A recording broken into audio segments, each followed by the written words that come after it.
পরকীয়ার নাম করে তাকে অন্ধপুষ্টি আমার 10 জনের আমার জীবন বাঁচাতে যায় আজকে আমার এই উকিলের জন্য আজকে আমার এত বড় সাজা দিল। আরো সাংবাদিক আনো ছাড়ো একটা মহিলা আত্মরক্ষার জন্য মারা করছে দিন বিচার হতে পারে না। ছাড়ো ছাড়ো ছাড়ো ছাড়ো ছাড়ো মেয়েরা আচ্ছা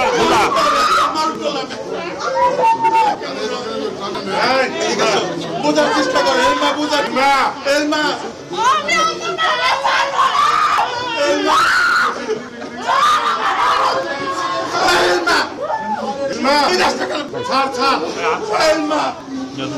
দুজনে হাত হাত ধরানি অধিবাস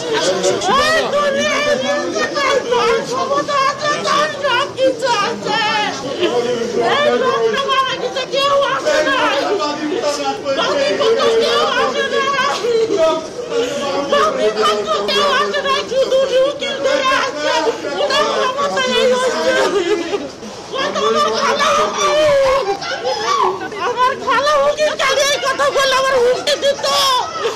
আমার 10 জনের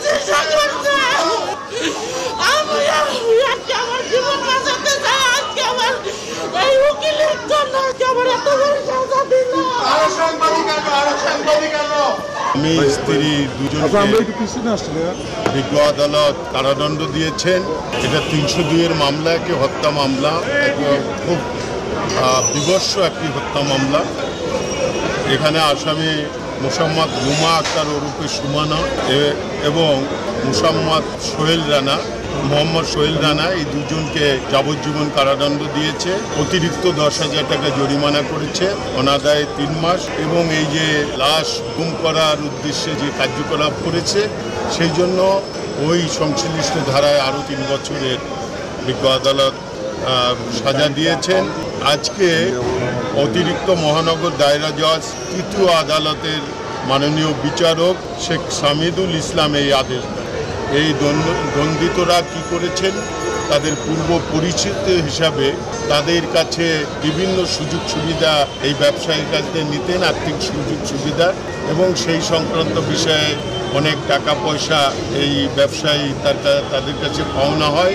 সেই পাওনা টাকা পয়সা না দেওয়ার জন্য পরিকল্পিতভাবে সাভারের জাদুর চর এলাকায় নিয়ে যায় এবং সেখানে নিয়ে যেয়ে এই যে রুমা আক্তার সেই আসামিকে বিভৎসভাবে হত্যা করে এবং হত্যার পরে তার ঘর থেকে সেই লাশ মধ্যরাত্রের পরে রাত্রের দিকে একটি বস্তায় ভরে জামার পেঁচিয়ে পাশেই ওই বাসার পাশে জাদুচর এলাকার আশেপাশে একটা কলা বাগানে সেখানে রেখে দেয়, ফেলে দেয়। এই লাশ গুম করার উদ্দেশ্যে ওখানে ফেলে দেয়। পরবর্তীতে একটা পর্যায়ে কয়েকদিন পর তার ব্যবহৃত জামা কাপড়, মোবাইল এইটা ফ্রিজের নিচে নদীতে ফেলে দেয়। এবং একটা পর্যায়ে আজকের বাদিনী তার এই যে নিকট আত্মীয় আমাদের এই ঢাকা বাড়িরই আইনজীবী, উনি এই সংক্রান্ত বিষয়ে মামলা করেন বিজ্ঞ আদালতে।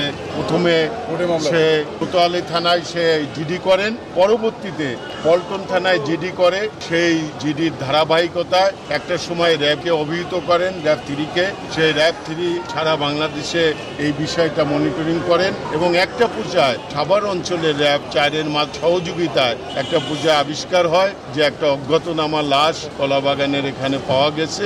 সেই লাশকে পরবর্তীতে ঢাকা মেডিকেলে যেখানে পাওয়া গেছে, আপনারা এই লাশটা দেখতে পারেন।